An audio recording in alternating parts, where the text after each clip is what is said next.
तो आज हम कंटिन्यू करेंगे अपना topic application of trigonometry class 10 NCERT का। क्वेश्चन 3 तक का सॉल्यूशन आपको पिछले वीडियो में मिल जाएंगे मेरे, और क्वेश्चन 4 से हम आगे पढ़ेंगे आज। तो फोर्थ क्वेश्चन है the angle of elevation of the top of a tower from a point on the ground which is 30 metre away from the foot of the tower is 30 degree. मतलब angle of elevation दिया है हमको एक 30 metre दूर point से, कितना 30 degree tower के top पे। तो ये हमारा डायग्राम है, ए भी हमारा टावर है, 30 डिग्री का एंगल बनाना है, सी पॉइंट है जो कि 30 मीटर अवे है। यहां से एंगल ऑफ एलिवेशन है 30 डिग्री टावर के टॉप का। तो मैं लिखेंगे let A B the tower and C is the point 30 metre away from foot of the tower.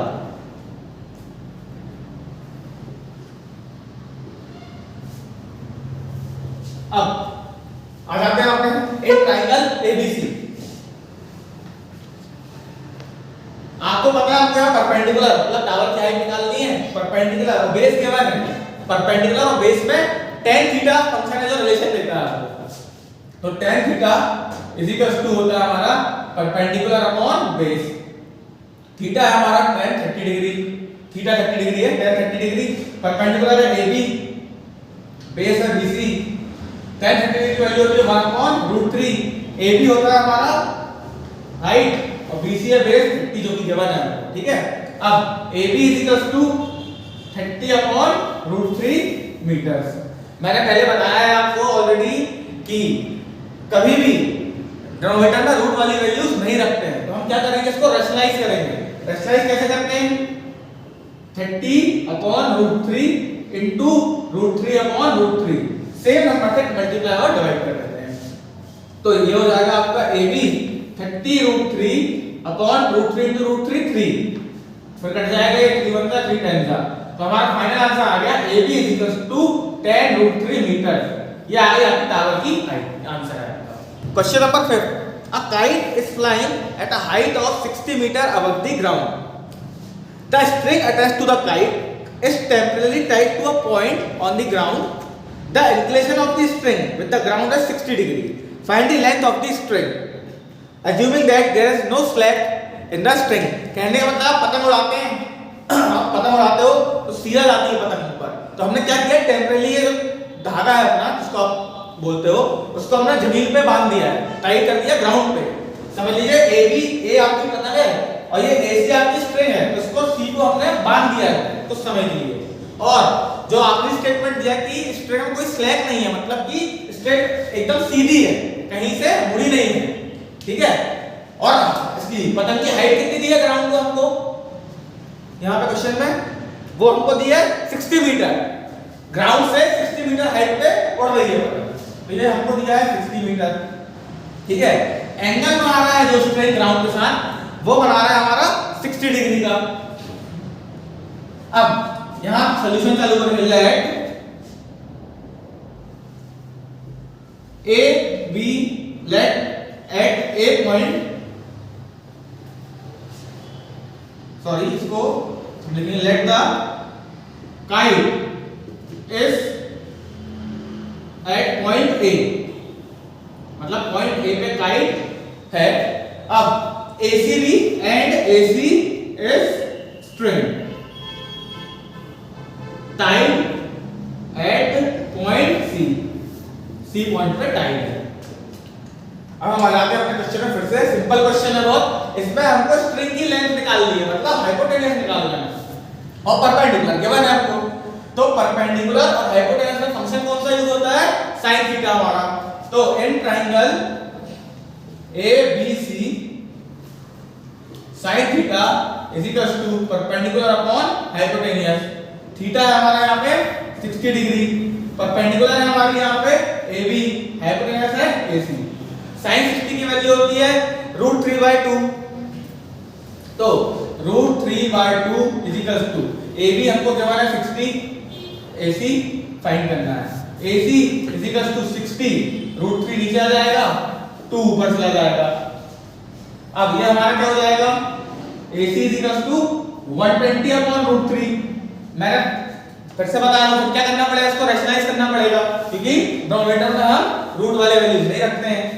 तो AC = 120/√3 into √3/√3, ये आपका हो जाएगा 120√3/3, 3 1 जा 3, 3 4 जा 12। आपकी स्ट्रिंग की लेंथ आ गई 40√3 मीटर, ये हमारा आंसर है।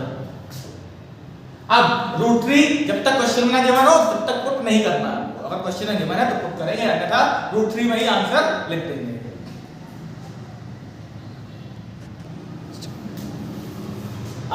क्वेश्चन नंबर 6 पढ़ेंगे हम। A 1.5 meter tall boy is standing at some distance from a 30 meter tall building. एक 1.5 मीटर, अब देखो इस क्वेश्चन में आपने पहली बार ये पढ़ा होगा कि आपको आदमी की या लड़के की भी हाइट दी हुई है। बाकी क्वेश्चन में हम क्या करते थे, इसको नेग्लिजिबल मानते थे क्योंकि क्वेश्चन में दिया नहीं होता था हमको, लेकिन इस बार इसको कंसीडर करना पड़ेगा हमको क्योंकि यहाँ पे आपको बंदे की हाइट गिवन है क्वेश्चन में। एक 1.5 मीटर टॉल बॉय है जो एक डिस्टेंस पे खड़ा है 30 मीटर टॉल बिल्डिंग से, कुछ वो डिस्टेंस कितना हमको नहीं पता है। The angle of elevation from his eyes to the top of building increases from 30 degree to 60 degree as he walks towards the building. कहने का मतलब ये है कि मान लेते हैं ये बॉय है, इसकी हाइट कितनी है 1.5 मीटर की। ये कभी भी जो एलिवेशन का एंगल बनता है वो हमारी आईज के होराइजन से बनता है। होराइजन मतलब कि जब आप सीधे खड़े हो तो अपनी आंखों से कहां सीधा देख रहे हो ना ऐसे, तो ये कहलाता है आपका होराइजन। इससे जितना ऊपर देखेंगे तो कहलाएगा एंगल ऑफ एलिवेशन, इससे जितना नीचे देखोगे तो कहलाएगा एंगल ऑफ डिप्रेशन। अब ये 1.5 मीटर है, ये बिल्डिंग हमारी क्या एसी पूरी, ये एसी है पूरी हमारी बिल्डिंग, जिसकी हाइट कितनी दी है हमको यहाँ पे क्वेश्चन में 30 मीटर। ये पूरा 30 मीटर है, ये ध्यान रखना है हमको। अब ये जो बॉय था जब F पॉइंट पे था तो ऑब्वियस क्या है, एंगल ऑफ एलिवेशन कितना कम होगा। जैसे जैसे ये बिल्डिंग के पास जाएगा, जैसे जैसे बिल्डिंग के पास जाएगा तो एंगल ऑफ एलिवेशन क्या होगा, बढ़ेगा क्योंकि आपको और ऊपर देखना पड़ेगा। तो जब ये G पॉइंट पे आया, कहां पे आया, G पॉइंट पे, तो बढ़ के कितना हो गया एंगल ऑफ एलिवेशन 60 डिग्री, ये हो गया हमारा 60 डिग्री। हमको फाइंड क्या करना है इसमें, find the distance he walk towards the building, मतलब कि वो बिल्डिंग के पास आने में G पॉइंट तक आने में कितना डिस्टेंस कवर किया, मतलब हमको ये निकालना है FG। टू फाइंड क्या है हमारा FG, FG फाइंड करना है हमको, ठीक है, कितना डिस्टेंस ट्रेवल किया इसने। अब गिवन क्या है हमारे पास, ये लिख लेते हैं हाइट ऑफ बिल्डिंग। सबसे पहले हम अज्यूम कर लेते हैं हर बार की तरह, late AC be the building and EF be the height of boy, जो कि 1.5 मीटर है। अब हमारी जो सब सारे एंगल्स बन रहे हैं वो कहां से बन रहा है, हाइट से, तो हमको ये वाली हाइट बिल्डिंग की नहीं माइनस करनी पड़ेगी। बॉय की हाइट बिल्डिंग की हाइट से माइनस करनी पड़ेगी हमेशा यूज करते समय, क्योंकि हम यहां से देख रहे हैं ना कि बिल्कुल ग्राउंड से, ठीक है। तो अब अपना गिवन आ जाएगा हाइट ऑफ बिल्डिंग AC कितना दिया है 30 मीटर, बट हम यूज क्या करेंगे AB तक की हाइट ही लेनी है हमको। क्यों, क्योंकि यहाँ पे हम देख रहे हैं अपनी आईज से, और हमारी आईज तो हेड पे होती है ना कि पैरों पे अपने, तो हम क्या करेंगे 1.5 को सब्ट्रैक्ट कर देंगे यहाँ से, तो हम AB हाइट यूज करेंगे जो कि हो जाएगा 30 माइनस 1.5, कितना आ जाएगा ये 30 माइनस करेंगे तो 28.5 हमारा मीटर। इसको फ्रैक्शन में कन्वर्ट कर लो तो ये हो जाएगा 285 अपॉन 10। इसको हम डिवाइड कर लेते हैं आगे, AB is equals to 285 upon 10, तो 5 चला जाएगा, 5 2 आ जाएगा, ये हो जाएगा 5 7 5 6 30 और 5 5 25, बचेगा आपका ये 5 7 आगे आपका कितना 57 अपॉन 2, इसको डेसिमल में लिखेंगे ऐसे लिखेंगे। ये आगे हाइट जो हमको अब क्वेश्चन में यूज करनी है, हम 30 मीटर पूरी यूज नहीं कर सकते क्योंकि यहाँ बॉय की हाइट भी दी है।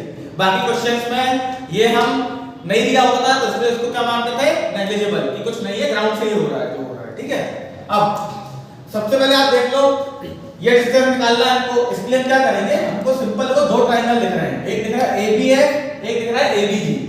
इन दोनों में लगा दो अपना परपेंडिकुलर अपॉन बेस वाला tan थीटा, क्यों, क्योंकि हमको बेस चाहिए है, परपेंडिकुलर है हमारे पास। तो सबसे पहले लगाऊंगा मैं इन ट्रायंगल ABG, मतलब ये वाला ट्रायंगल ABG, इसमें थीटा हमारा 60 डिग्री है। tan फंक्शन यूज करेंगे क्योंकि परपेंडिकुलर और बेस, परपेंडिकुलर है हमारे पास, बेस निकालना है हमको।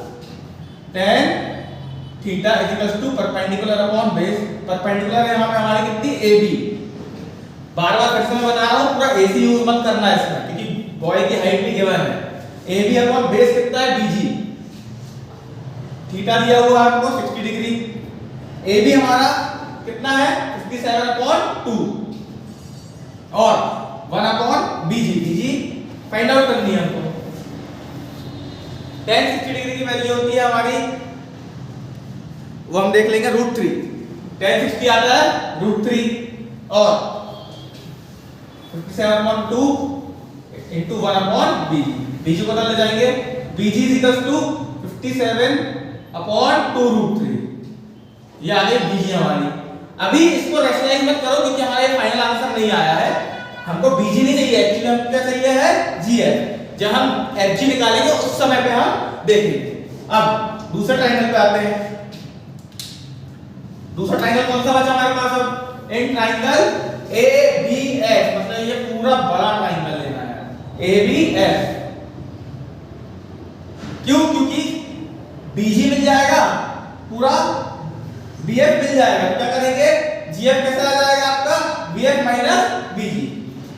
अब इन ट्रायंगल इसमें फिर tan फंक्शन यूज करेंगे, tan theta is equal to perpendicular upon base, perpendicular रहेगी AB, बेस रहेगा हमारा इस बार BF, tan 30 degree,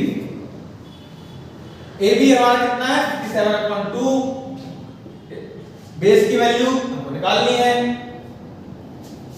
tan 30 degree की वैल्यू होती है क्या 1/√3।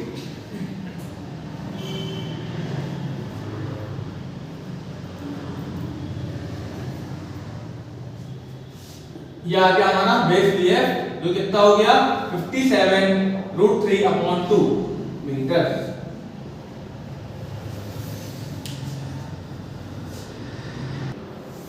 अब देखिए आपके पास ये पूरा डिस्टेंस है और ये वाला डिस्टेंस है, तो इस पूरे में से इतना माइनस कर देंगे तो क्या आ जाएगा, बचा हुआ, तो हमारा FG क्या हो जाएगा BF माइनस BG।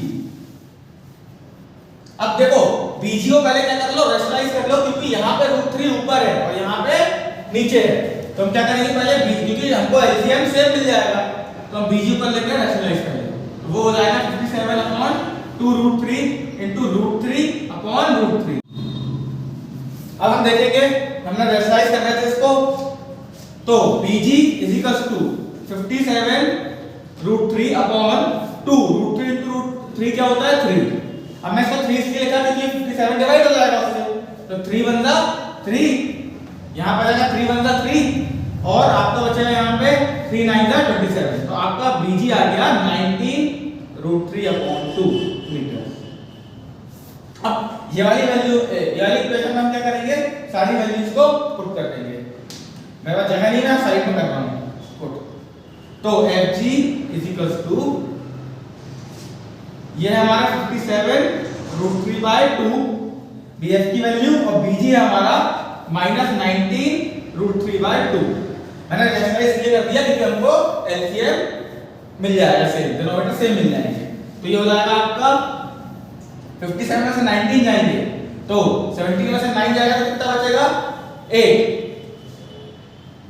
और 4 में से 1 जाएगा तो बचेगा 3, तो 38√3/2। ये आपको जाएगा FG 19√3, 2 से डिवाइड कर देंगे 38 को, ये आ गया हमारा डिस्टेंस। उसने F से G तक कितना डिस्टेंस ट्रेवल किया 19√3 मीटर। Box answer.